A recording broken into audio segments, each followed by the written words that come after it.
Questão 36, de 2019, olha lá, uma questão um pouco mais recente. Os hábitos bucais, que alguns autores costumam atribuir algum significado na etiologia das vasoclusões, são os hábitos de sucção e de interposição.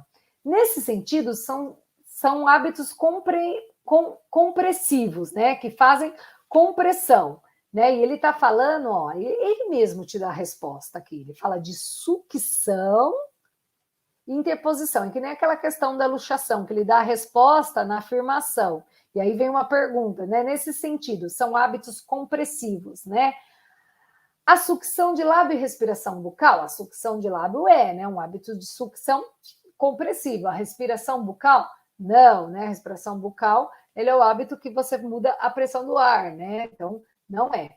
Respiração bucal e interposição de língua. Respiração bucal não é. A interposição de língua né? Faz uma compressão, que a língua toca ali na região dos dentes anteriores. Então, a interposição de língua é. Onicofagia e respiração bucal. A gente já viu que a respiração bucal não é, e a onicofagia, né? Ela é roer as unhas, né? Acaba fazendo uma compressão, mas não é um hábito, né, tão grande. E sucção digital é um hábito de sucção e de interposição de língua de interposição? Está aqui a resposta, olha, ele quer o hábito de sucção, que é a sucção digital, de interposição, que interposição de língua, a resposta estava aqui, ó, sucção com sucção, interposição com interposição. Então, é uma questão que, né, você lê tudo, mas aí você olha e pergunta, né, que a resposta estava lá na afirmação. Então, a alternativa correta é a alternativa D de dado. Próxima questão, questão 37. O papel do folículo dental está associado na formação de... Essa é uma questão também, como eu falei para vocês, chatinha, né? Que fala um pouco de odontogênese, ele quer saber o papel do folículo em qual formação ele está. Então, a gente sabe que a gente tem o órgão do esmalte, né? Que é da região epitelial, que vai formar o esmalte dentário. A gente tem a papila dentária, né, que vem ali do ectomesênquima, que vai gerar a dentina e a polpa, e você tem também o folículo, que é o saco, que é a pergunta, né, do folículo dental, que está associado à formação do ligamento, do cemento, e também do osso alveolar. Então, ele quer saber do folículo, né, aquela questão rodapé de livro. O papel do folículo dental está associado à formação exatamente, do cimento e das fibras do ligamento periodontal. Não é da dentina, tá? Nem do esmalte, né? Que o esmalte seria do órgão do esmalte e a dentina e a polpa seria ali da papila dentária. Não é da dentina aqui, seria do cimento, e não é aqui também da dentina, né? Então, do cimento e fibras do ligamento periodontal. Tudo bem? Questão 38, né? Ele fala da formação dos dentes decíduos, inicia-se com a expansão da camada basal das células do epitélio bucal. Olha que bonito, né? A formação dos dentes decíduos inicia-se com a expansão da camada basal de células do epitélio bucal. Nesse sentido, o início da mineralização dos dentes decíduos ocorre por volta de... Aí ele pergunta da segunda semana de vida uterina, da sexta semana de vida uterina, do quarto mês de vida intrauterina e do nono mês de vida intrauterina. Vocês viram na minha aula que começa da 14ª à 18ª semanas, tá? E aí ele pôs para confundir, então é da 14ª à 18ª semanas.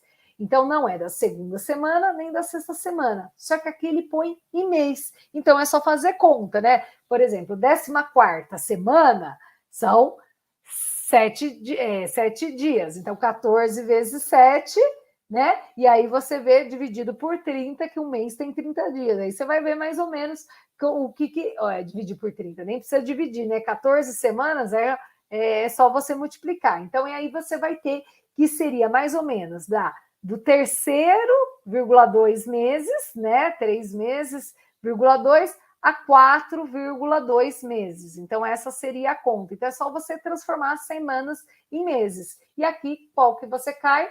Quarto mês de vida uterina. Então, 3,2 e 4,2 vai encaixar na alternativa C, que é o quarto mês de vida intrauterina. Então, eles trouxe só para causar. Vocês lembram que é 14ª, 18ª, então já tira a segunda e sexta semana, e é só fazer a conta, que 14ª, 18ª, mais ou menos quantos meses são. Então fica facinho de responder esta questão, que é a questão 38. Alternativa C.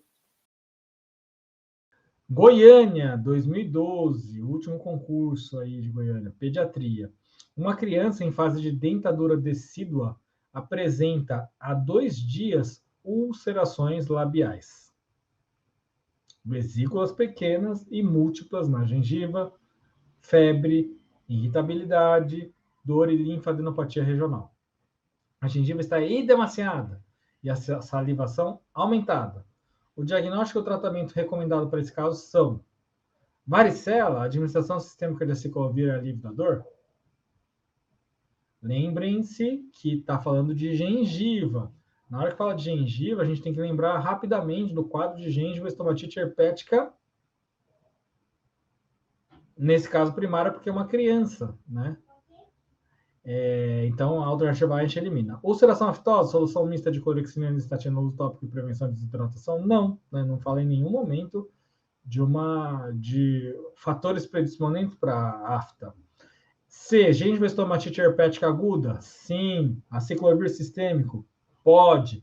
Alívio de dor e prevenção de desidratação? Sim. É justamente o tratamento, né, para esses casos. Tratamento de suporte. Não, o aciclovir não tem uma efetividade muito significativa, tá? D, catapora, aciclovir sistêmico, alívio da dor e uso de solução de permanganato. Essa solução que fazia lavagem, né, para ressecar as lesões mais rápido e diminuir, né, a questão de coceira da varicela.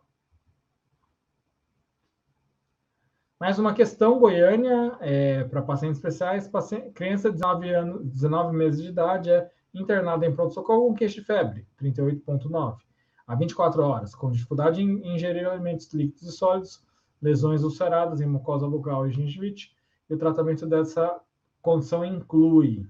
O que vocês responderiam aqui? Primeira coisa importante, na alternativa A, o que é esse VASA, o Wender falou, né? VASA é a violeta digenciana, na verdade, tá? Então, lembra, o paciente está com o quê? Está com dificuldade em engolir. Paciente criança, 19 anos de idade, 19 meses de idade, 1 ano e 7 meses, né? Lesões ulceradas na mucosa bucal e gengivite. Aí, o que é importante é a gengivite. A gengivite indica o quê? Uma provável gengivoestomatite herpética primária. Então, a VASA seria muito melhor, por exemplo, mais indicada nos quadros de varicela. Então, a VASA a gente não vai usar, a violeta genciana, mais alguma coisa que ela tem, tá? Ibuprofeno a gente poderia usar para quê? Para baixar a febre em criança. Corticoide? Não, né? Se é uma possibilidade de infecção viral, se você der um corticoide, você vai explodir, fazer explodir os vírus. E aí, consequentemente, vai estar causando um efeito contrário. Aciclovir tópico? Pode ser. Amoxicilina não tem nada a ver. E a alternativa D, ibuprofeno, para diminuir a febre, é uma medicação sintomática, tá? E o aciclovir para combater os vírus. É efetivo, Darcy? Eu, particularmente, não vejo efetividade, mas aqui numa questão, você tem que colocar as medicações mais indicadas. Ibuprofeno, para controlar a febre, né? E o aciclovir sistêmico para controlar a população viral. Então, a alternativa correta é a alternativa D. Não é uma questão trivial.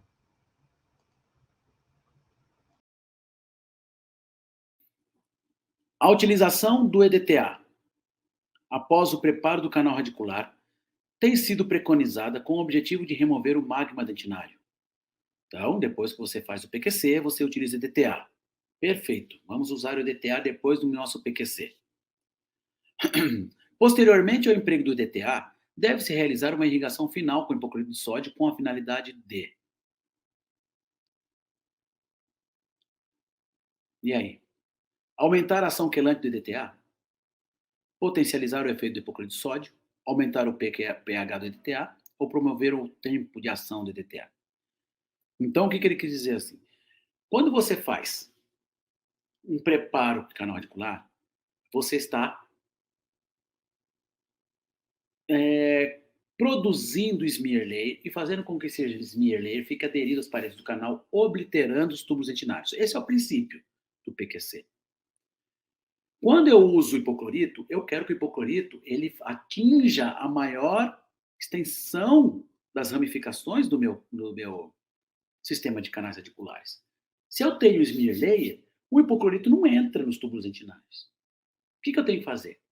Usar um quelante. Aí eu uso o DTA para que ele desobstrua os túbulos retinários e eu, com os túbulos retinários desobstruídos, eu faço uma irrigação com o hipoclorito. Aí o hipoclorito alcança, sim, regiões onde ele eventualmente não alcançaria se eu não tivesse utilizado o EDTA. Significa que, eu utilizando o EDTA, eu estou potencializando o efeito do hipoclorito. Eu estou fazendo com que ele alcance uma maior extensão dentro dos canais radiculares. Legal? Então, posteriormente ao emprego do EDTA, deve ser realizada uma irrigação final com o hipoclorito de sódio, com a finalidade de potencializar o efeito do hipoclorito. Porque se eu irrigar antes do EDTA, é uma coisa. Quando eu irrigo depois do EDTA, é outra. Então, eu estou potencializando aqui. E nenhuma das outras alternativas está correta, porque o hipoclorito de sódio não age no EDTA. Ele não aumenta o pH do EDTA, ele não aumenta, não potencializa EDTA, ele não promove o aumento do tempo de ação, ele não faz nada com o EDTA. É o EDTA que promove com o hipoclorito. Aliás, eles não têm interação química. O EDTA age na dentina, faz com que o hipoclorito alcance mais as regiões onde, eventualmente, ele não alcançaria sem o EDTA. Então, o EDTA potencializa.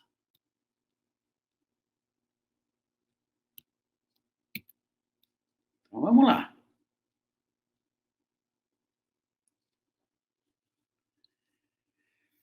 Considere o dente 11 com risogênese incompleta e diagnóstico de periodontite apical assintomática. Beleza? Então, considere o dente 11 com risogênese incompleta e um diagnóstico de periodontite apical assintomática. Significa que está com polpa morta. Polpa morta que não dói. É o dente escurecido, mas não tem raiz completa ainda. A apsificação, aí o termo aí, ó, deverá ser realizada por meio de trocas de medicação à base de hidrogel de cálcio. Perfeito. Todavia, como este encontra-se na forma de pó, faz-se necessária a associação a um veículo viscoso que permita uma dissociação mais lenta do canal radicular. Esse veículo viscoso pode ser. Então vamos lá. Veículos.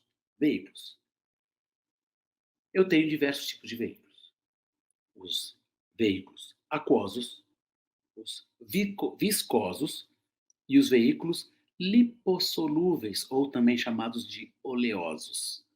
Legal? Qual a diferença entre eles quando eu misturo pó de hidrogel de cálcio? A velocidade de dissociação dos íons cálcio e hidroxila. Quando eu uso veículos aquosos, a dissociação é mais rápida. Vai se tornando lento a partir do momento que eu utilizo veículos viscosos até os lipossolúveis, ou também chamados de oleosos. E aí a dissociação é mais lenta. Nós ainda temos, tá? Vai vendo. Ainda temos os veículos que podem ser inertes ou bioativos. Veículos inertes é aqueles que não potencializam a ação antimicrobiana ou a ação biológica daquela medicação de hidrogel de cálcio. E quando eu coloco um veículo bioativo, ele potencializa a ação antimicrobiana do hidrogel de cálcio. Soma-se à ação antimicrobiana. Legal? Então, por exemplo, eu tenho veículos aquosos, soro fisiológico, anestésicos, água destilada, o próprio hipoclorito. Acontece que o soro fisiológico, o anestésico e a água destilada são veículos aquosos inertes. O hipoclorito é um veículo aquoso bioativo, porque ele potencializa por causa da ação do hipoclorito. Então, ele potencializa a ação do hidrogel de cálcio. Até aí tudo bem. Mas são veículos aquosos que dissociam rápido, não são mais usados nas questões de urgência. Legal? Quando eu tenho situações que eu preconizo curativos de demora, que vão ficar longo tempo dentro do meu canal articular, eu dou opção pelos veículos viscosos ou oleosos. Legal? No caso da apicificação, tá? A Federação Internacional de Endodontia preconiza que você faça trocas de hidrogel de cálcio com veículos viscosos. No caso, por exemplo, o propileno glicol ou polietileno glicol. Legal? Que você vai ter um tempo de dissociação razoável depois de 30 dias para que você faça troca de medicação. Não tem a necessidade de utilizar veículos oleosos, como o paramonoclorofenol, por exemplo.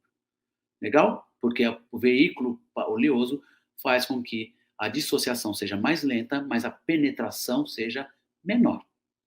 Então, eu utilizo veículos viscosos, hidrossolúveis, mais fáceis de serem removidos dentro do canal articular. Neste contexto, se eu analisar aqui as alternativas, eu tenho propileno glicol como primeira alternativa, para mim é a mais correta.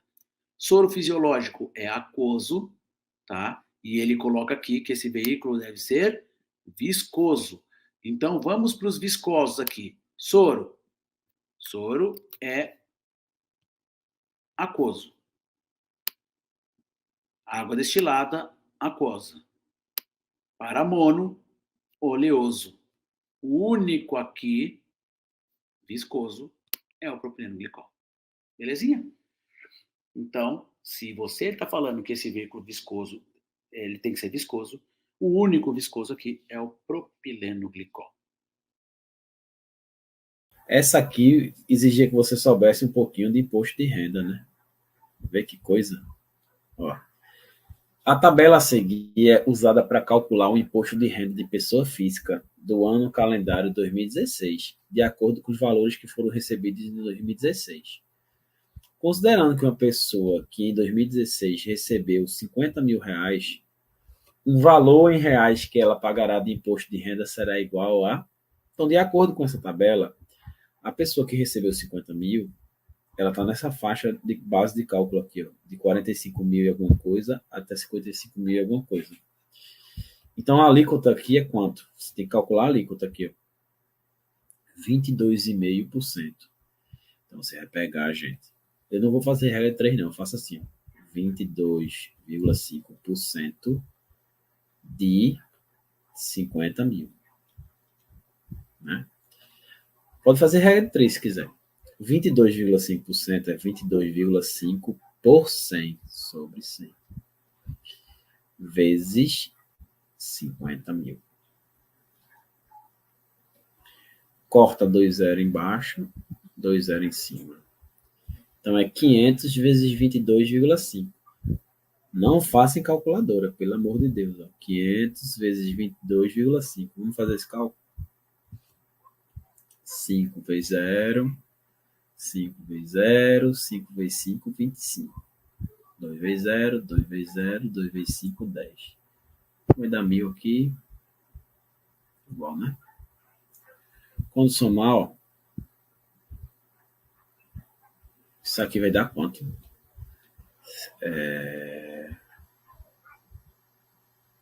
11.250, que tem uma vírgula aqui, por causa da vírgula aqui, uma casa decimal. Isso aqui vai dar 11.250 reais. Ainda bem que não tem isso nas alternativas, né? Só que você tem que se ligar que você não vai pagar isso tudo de imposto, que tem a parcela a deduzir do imposto retido, pessoa física, que é imposto de renda, pessoa física. Você deduz isso. Então, você vai pegar esses 11.250,00 e vai tirar a parcela a deduzir, que é 7.633,51. É assim que se faz. Então, ó, 1 para 10, 9. 6 para 10, 4. 4 para 10, 6. 5 menos 4, 1. 6 para 12, 6. 11 menos 8, 3. Moral da história: R$ 3.616,49. Letra B de bola. Então, uma questão legal aí. Muita gente não sabe fazer e já fica ligado. Se cair, que a banca cobrou, né? Fica a dica, né?